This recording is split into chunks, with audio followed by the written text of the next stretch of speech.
Sholat menurut Siti Jenar punya 3 dimensi. Sholat syariat, sholat torekot, dan sholat hakikat. Dengan istilahnya sendiri. Sholat syariat itu yang sembah raga tadi. Iyalah, wong yo kendaraannya ini. Kalau nggak ada bukti aktivitas fisiknya, nanti tidak kelihatan kepatuhannya. Ya buktinya kita tunduk pada Allah itu ada sembah raga. Ya sholat lah, ya zakat lah. Jangan cuma diambil semangatnya. Pak, sholat itu kan doa Pak. Saya sudah berdoa tiap hari Pak. Sholat itu kan intinya ingat sama Allah Pak. Saya ingat terus Pak sama Allah. Jadi saya nggak perlu sholat. Kalau kamu ingat dan percaya sama Allah, Allah nyuruh kamu sholat. Kan gitu. Saya sering menganalogikan pintu dan rumah. Kalau Allah yang ada di dalam rumah itu, terus Allah bilang, kalau ingin ketemu aku, lewatlah pintu depan itu. Yo, kalau ingin ketemu Allah, ya lewat aja pintu depan itu. Itulah syariatnya. Tapi kan yang penting ingat Pak, nggak harus lewat pintu depan itu, yang penting ketemu kan bisa lewat jendela misalnya. Loh, iya lewat jendela mungkin kamu bisa ketemu Allah. Tapi mungkin Allah tidak berkenan. Allah sudah bilang lewat pintu. Ya pintunya itu syariat. Itulah sembah raga. Bukan olahraga loh ya. Tapi memang sembah raga ini kalau nanti nggak masuk ke dimensi torekot dan hakikat, hasilnya memang olahraga. Cuma aktivitas fisik. Sholat bikin kita sehat, sholat bikin kita segar. Mungkin sampai itu aja. Aliran darah mengalir ke bawah, mungkin sampai itu aja. Hanya sembah raga. Syaratnya kesucian fisik. Ya pakai air. Wudu, kalau yang punya hadas besar ya mandi. Dan sembah raga ini manifestasi dari penghambaan, ketundukan, kepatuhan, kebersamaan, harmoni. Harmoni itu misalnya kita harmoni diri sendiri dan harmoni dengan orang lain itu ya. Kalau kita jamaah misalnya, itu kan ada fungsi harmoni bersama yang lain. Aspek syariat raganya. Ya itulah bukti bahwa kita tunduk, bahwa kita patuh. Yo kayak kita upacara itu loh, pakai hormat terus tangannya diangkat. Itu kan Allah saya nggak ngangkat tangan juga tetap menghormati merah putih. Enggak, ada bukti resminya, diatur oleh negara, tangannya diangkat. Nah bukti resmi kita bahwa kita yakin Allah adalah Tuhan yang mengatur alam semesta dan kita percaya itu yang fisik. Kalau sholat ya sembah raganya. Tidak usah khawatir. Modenya sembah raga, modenya syariat itu keragaman. Jadi itu kalimatnya Siti Jenar, sholat 5 kali sehari, puji dan zikir itu adalah kebijaksanaan dalam hati menurut kehendak pribadi. Benar atau salah, pribadi sendiri yang akan menerima dengan segala keberanian yang dimiliki. Jadi sholat itu kan sembah raga tadi, itu kan semacam tata krama sopan santun yang diwajibkan oleh Allah pada kita. Dan dia beragam. Keragaman itu maksudnya setiap pribadi, setiap ulama, mungkin bahasa lainnya begitu, menafsirkan gaya sholat, cara sholat yang tidak seragam. Secara umum sih sama, tapi kan bagian-bagian tertentu ada yang beda loh. Itu keragaman. Syariat itu ternyata macam-macam kalau syariat. Ada yang takbiratul ihram pakai sendakep, ada yang tidak pakai sendakep. Wong sama-sama takbiratul ihram sendakep aja yang di atas perut, ada yang di dada kayak orang kena tembak itu, ada yang gini loh. Saya lihat ada loh yang Allahu Akbar itu gini. Sakit sekali dadanya kelihatannya. Ya, ada yang dibawa udel, macam-macam. Ada yang memahami softnya harus rapat sampai kakinya diinjak. Saya sering begitu.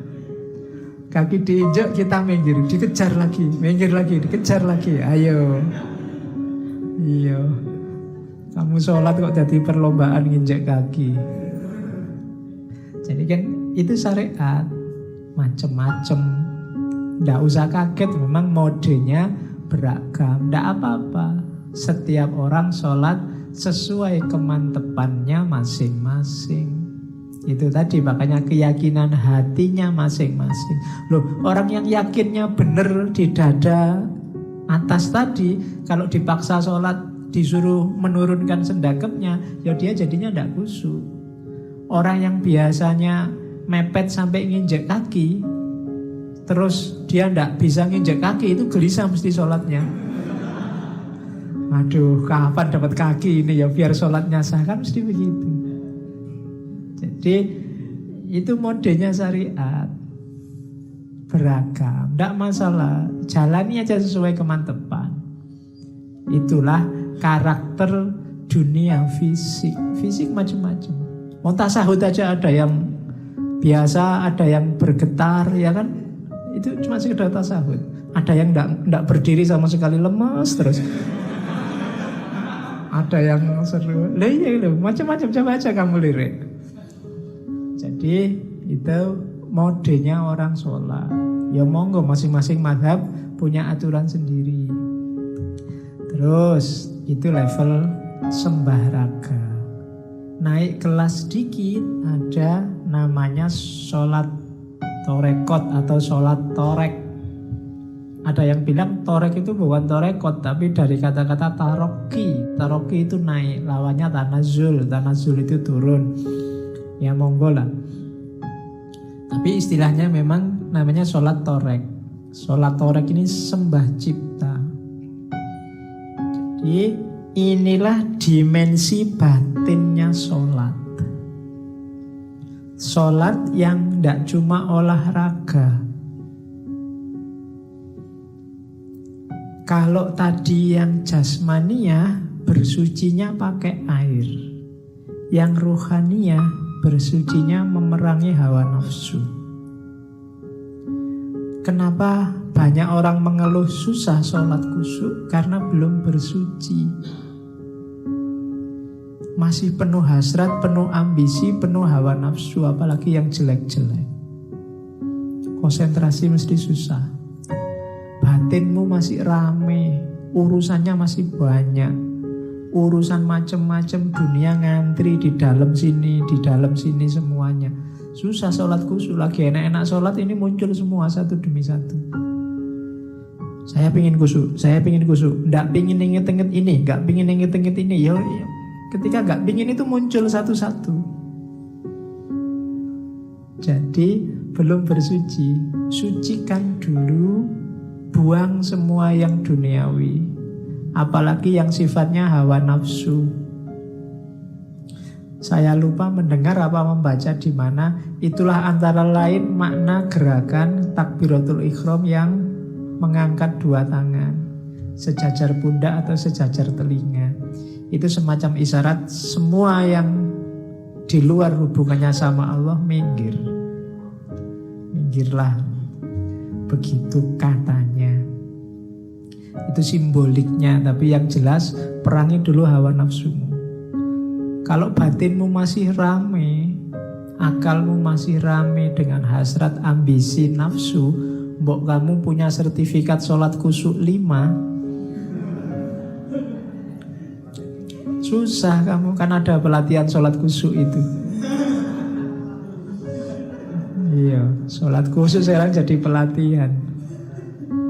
Jadi ya susah khusyuk. Kenapa? Ada syarat bersucinya. Sebagaimana yang raga ada syarat bersucinya. Yang membantu sholat khusyuk adalah kalau kita paham yang kita baca dan kemudian kita jalankan dalam hidup yang sebenarnya apa yang kita baca. Itu pasti khusyuk. Kalau dalam iftitah misalnya kita membaca inna sholati wa nusuki wa mahyaya wa mamati lillahi rabbil alamin. Sesungguhnya sholatku, ibadahku, hidup dan matiku hanya untuk Allah. Kalau ingin khusyuk beneran, hidupmu kayak gitu beneran. Kalau kamu baca Fatihah, Bismillah, Alhamdulillahirabbil alamin, segala puji hanya bagi Allah, yang layak dipuji hanya Allah. Kita ini lemah, tidak ada kebaikannya apapun tanpa bantuan Allah, maka Alhamdulillahirabbil alamin. Iyyaka na'budu wa iyyaka nasta'in. Aku tidak butuh siapapun dan tidak akan nyembah siapapun kecuali hanya Allah saja. Dan benar dalam hidup kita jalani itu. Dan seterusnya. Semua bacaan-bacaannya, doa-doanya kita hayati dan hidup dalam keseharian kita. Itulah sholat torek. Dari situ lahir kekhusyuan. Tidak cuma kekhusyuan dalam sholat, tapi juga kekhusyuan dalam hidup kita. Itulah yang oleh Al-Quran disebut tanha anil fahsya wal munkar. Kenapa banyak orang sholat masih tetap korupsi? Banyak orang jahat masih tetap korupsi. Cowok cewek pacaran nginep berdua di hotel dan jamaah dulu sebelum tidur bareng. Loh kok kamu ketawa, jangan-jangan pernah. Itu sholatnya hanya olahraga, sembah raga. Belum torek. Belum tanha anil fasya wal munkar. Jadi makomnya harus naik. Sholat torekot. Terus naik lebih dalam lagi ada namanya sholat hakikat, atau orang Jawa Syekh Siti Jenar memperkenalkannya dengan istilah sholat daim. Sholat daim itu sembah rasa. Ini level selanjutnya dari sholat torek. Kalau tadi sholat torek itu membersihkan diri. Kalau sholat daim ini dirinya sudah bersih, sekarang diisi terus menerus dengan yang baik-baik. Cara bersucinya dengan zuhud. Zuhud itu berarti tidak terlalu memasukkan variabel dunia dalam hidup. Jadi orang yang masuk ke level sholat daim itu khusyuknya gak cuma di sholat, tapi dalam hidup sehari-hari. Itu ada penjelasan. Orang Jawa menyebut apa? Khusyuk itu sinonim dengan kata-kata lerem. Lerem itu sudah mengendap, sudah tenang, sudah mantap, tidak bisa goncang-goncang lagi, sudah stabil. Jadi orang yang sholat daim itu berarti orang yang tiap detik kehidupannya itu kekhusyukan. Bukan kok sholat terus menerus, bukan ndak syariat terus batinnya sholat terus, ndak. Ya syariat, ya torekot, tapi berlanjut terus dalam hidupnya, itulah sholat daim. Kesadarannya selalu kesadaran Allah, ndak pernah putus. Menjauhkan diri dari perbuatan jelek dan mengisi dengan perbuatan baik dengan landasan kesadaran bahwa Allah selalu ada, menyertai. Dasarnya tadi kan syahadat. Oke. Hasilnya apa? Ketenangan, keteguhan ndak mungkin was-was, ndak mungkin khawatir. Makomnya aulia, la khaufun alaihim walahum yahzanun. Kalau kita masih sering gelisah, masih sering was-was, sering khawatir oleh apapun, berarti belum masuk ke ranah sholat daim. Orang yang masuk ke makom sholat daim ini, day to day, detik per detik, hidupnya selalu bareng Allah. Namanya sembah rasa, sembah rasa. Jadi rasa hidupnya, cita rasa hidupnya itu sudah cita rasa Allah. Itu namanya sholat daim. Kalau sholat daim tidak berwaktu lagi, sudah terus menerus. Inilah sholat yang dibawa dalam kehidupan nyata. Bukan sholat yang hanya di dalam masjid, keluar masjid kumat seperti semula.